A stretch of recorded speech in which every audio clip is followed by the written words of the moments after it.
Botulisme steekt in Friesland weer de kop op. Jaap Tilkema van de vogelopvang in Ljouwert had het er maar druk mee.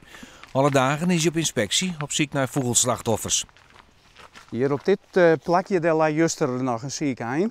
Die is juster ik nog naar de vogelheiling gebracht. In de vierwis van Bilgaard in Ljouwert binnen al meer dan 50 ein- en zeevogels vonden iets deegien binnen toch de bacteriële ziekte. Ze rijdt zich stadig gewoon verlammen. Het begint met de poortjes.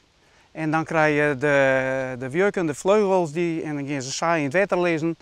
En dan beginnen ze met de kop te loeken. En dan de eegjes, er komt vocht in. En dan op laatst dan verlam je de halsspieren en dan versoepen ze dus. Bij de vogelheiling in Oerterp binnen Hetty Cinema en Andy Silstra alle dagen dwaande om slachtoffers in een speciale romte de behandeling. Nou, hier hebben we een spuit met water. En daarmee maken we de maag is maar vol met water.